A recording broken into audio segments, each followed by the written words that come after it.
کرتے نہیں بلکہ خوشی بخوشی اپنی مرضی سے اپنی رضا سے اللہ کی راہ میں قربان ہونے کے لیے تیار ہے۔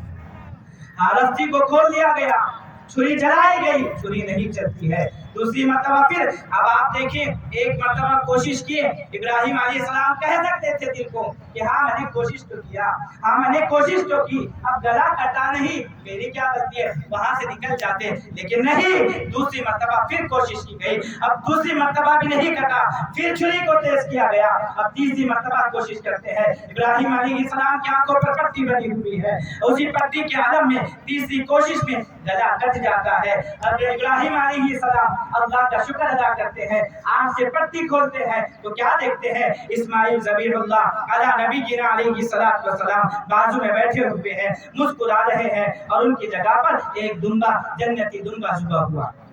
اللہ کہتا قد صدقت الرؤیا انا كذلك نجزي المحسنین، ابراہیم تم نے خواب کو سچ کر دکھلایا، اور بے شک ہم نیکوں کو اسی طرح بدلا دیتے ہیں۔ وَفَدَيْنَاهُ بِذِبْحٍ عَظِيمٍ، اور ہم نے کیا ہی بہترین فدیہ ذبح عظیم کے طور پر دیا۔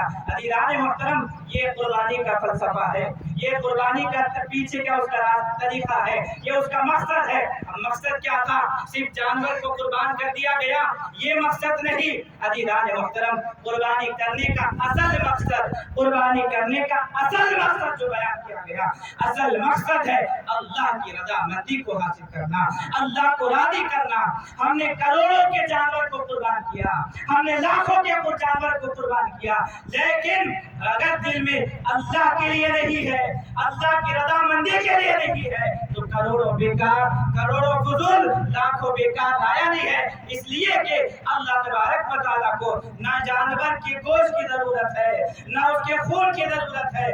اللہ فرماتا ہے لن ینال اللہ لحومها ولا دماؤها، اللہ کے پاس ہرگز تم قربانی کے جانور کا گوشت نہیں پہنچتا، اس کا خون نہیں پہنچتا، ولکن ینالہ التقوی منکم، تم میں سے جو تقوی ہوتا ہے، جو تمہاری نیت ہوتی ہے، جو تمہارا خلوص ہوتا ہے، وہ خلوص اللہ کی بارگاہ میں پہنچتا ہے۔ اللہ کے پاس وہ تقوی، وہ نیت، وہ اخلاص، وہ خلوص پہنچتا ہے۔ عزیزان محترم، جب ہم قربانی کریں تو خلوص اور اخلاص کے ساتھ کریں، اللہ کی رضامندی کے لیے کریں، اور قربانی کا ایک نیت، ایک مقصد جو صوفیاء کرام نے بتلایا، وہ یہ بھی بتلایا گیا کہ قربانی کرنے کے بعد ہم جانور کو جب ذبح کرتے ہیں تو ذبح کرنے کے ساتھ ساتھ ہمارا منشا یہ ہوتا ہے، ہمارا مقصد یہ ہوتا ہے کہ مولا تیری رضا کے خاطر یہ جانور کیا ہے، اگر خود کی جان کو قربان بھی کرنا پڑے تو ہم تیری رضا کے لیے اپنی جان کو قربان کرنے کے لیے بھی تیار ہیں۔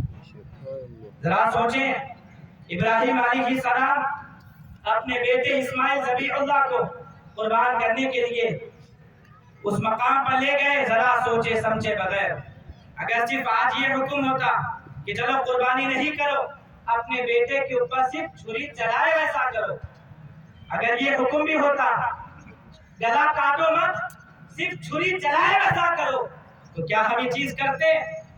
کیا ہم اللہ کی رضا کے لیے، اللہ کی رضامندی کے لیے کیا ہم ایسا کام کرتے؟ تو عزیزان محترم، اللہ نے ہمیں اپنے بیٹوں کو قربان کرنے کا نہیں، اللہ نے اپنے اس کے لیے فدیے کے طور پر اب جان و مال کو قربان کرنے کی ضرورت اللہ نے حکم دیا۔ اب ضرورت اس بات کی ہے، قربانی آپ دیکھیے سلف صالحین نے کس طرح اسلام کے خاطر قربانیوں کو پیش کیے، صحابہ کی زندگیوں کو دیکھیں، بزرگان دین کی زندگی کو دیکھیں۔ ہم حضور شمس الدین قادری رحمۃ اللہ تعالی کے آستانے میں ہے، اور انہوں نے کیسے قربانیاں پیش کیے اپنے اسلام کے سربلندی کے لیے، اسلام کو پہنچانے کے لیے، اسلام کی نشوونما کے لیے، اسلام کی ترقی کے لیے انہوں نے اپنے وطن کو چھوڑ دیا، اپنے وطن کو چھوڑ دیا، آل و اولاد کی فکر کیے بغیر اسلام کے لیے، اسلام کی سربلندی کو پھیلانے کے لیے، اسلام کے تعلیمات کو پھیلانے کے لیے ہر چیز کو چھوڑا، ہر طرح کی قربانی ان لوگوں نے دیے۔ عزیزان محترم، وقت کی ضرورت ہے، یہ معاشرے کی ضرورت ہے کہ اسلام کے خاطر ہم اپنے قربانیاں پیش کریں۔ اب قربانی کیا ہے؟ صرف جانور کو قربان کرنا یہی قربانی نہیں ہے، بلکہ اللہ کی رضا کے لیے، اسلامی تعلیمات کے لیے جب جس چیز کو قربان کرنا پڑے اس چیز کو قربان کرے، یہی قربانی ہے۔ اذان ہو گئی، نماز کا وقت آیا، کاروبار کے لیے جو وقت آپ کا رہتا ہے اس کو چھوڑ دیجئے، وقت کو نکالیے، نماز پڑھیے، یہ بھی ایک قربانی ہے۔ अपने माल में से ज़कात निकालिए, ये भी एक कुर्बानी है। अपने माल में से साहिब निसाब आप हैं, वाजिब है कुर्बानी दीजिए, ये भी एक अल्लाह की राह में कुर्बानी है। किसी की मदद कीजिए, ये भी एक कुर्बानी है। अज़ीज़ान मोहतरम, कुर्बानी सिर्फ और सिर्फ जानवर को दुआ करना यही कुर्बानी नहीं है, बल्कि अपने दिल में अल्लाह की रज़ामंदी को मद्देनजर रखना, अल्लाह को राज़ी करने के काम करते रहना, ये कुर्बानी का असल मकसद है, ये असल फलसफा है। हमने जानवर को दुआ करना ये तो याद रखा, लेकिन बाप बेटी की उस गुफ्तगू को भूल गए। बाप बेटी की वो जो गुफ्तगू थी मौला की रज़ा के खातिर, अल्लाह की रज़ा के लिए, वो जो गुफ्तगू थी उस गुफ्तगू को हम भूल गए, सिर्फ जानवर को दुआ करना हमने याद रखा। और अज़ीज़ान मोहतरम, ईद उल अज़हा के इस मुबारक मौके पर दरगाह शरीफ की इस मुबारक जगह से हम आपको पैगाम देते हैं कि आओ हम अहद करें, अपने अंदर की कुर्बान करें, अपनी नफरत, सिर्फ जानवरों को नहीं अपने अंदर की अदावतों को भी कुर्बान करें। आओ हम अहद करें, सिर्फ जानवर को नहीं अपने अंदर की नफरतों को कुर्बान करें, अपने अंदर की अदावतों को कुर्बान करें, अपने अंदर के दुख और कीनों को कुर्बान करें, अपने अंदर के जलन कीने कपट को कुर्बान करें, अपने अंदर के शैतान को कुर्बान करें।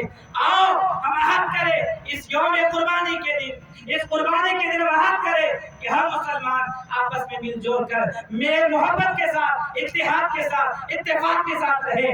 मामूली बातों पर झगड़े फसाद करना छोड़ दीजिए, मिलकर इत्तेहाद के साथ करें। हालात बहुत खराब हैं, हालात बहुत खराब हैं। हालात के ताल्लुक से आपको बोलने की कोई जरूरत नहीं है, हर कोई इससे बखूबी वाकिफ है। हालात खराब है, हालात खराब है, और इसका इलाज वाहिद इलाज है अल्लाह और उसके रसूल के तालीमात पर अमल होना।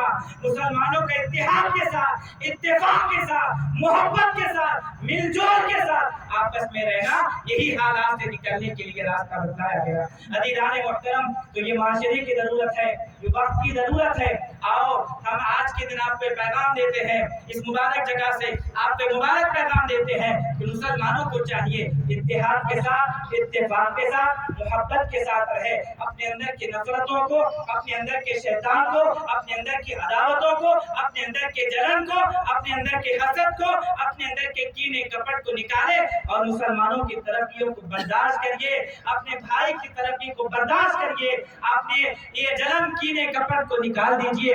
इत्तेहाद के साथ, इत्तेफाक के साथ अगर हम रहेंगे तो अज़ीज़ान मोहतरम यहाँ भी कामयाब और वहाँ भी कामयाबी होगी। अल्लाह के रसूल फरमाते हैं कि सारे मुसलमान आपस में एक जिस्म की तरह है।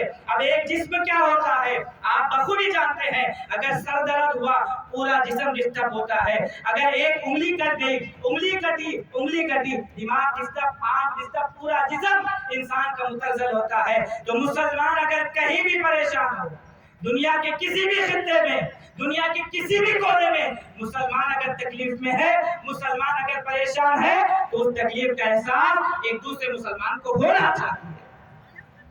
मुसलमान को मुसलमान की तकलीफ का एहसास होना चाहिए। लेकिन हाय अफसोस, हम खुद मुसलमानों को तकलीफ पहुंचाने का सबब बन रहे हैं, हम खुद मुसलमानों को तकलीफें पहुंचा रहे हैं। भाई सगा भाई सगे भाई के शर से महफूज नहीं है। हाय अफसोस मुसलमानों, ये इस्लाम नहीं है, ये इस्लामी तालीमात नहीं है। इस्लामी तालीमात क्या है? इत्तेहाद के साथ, मोहब्बत के साथ, खुलूस के साथ रहे।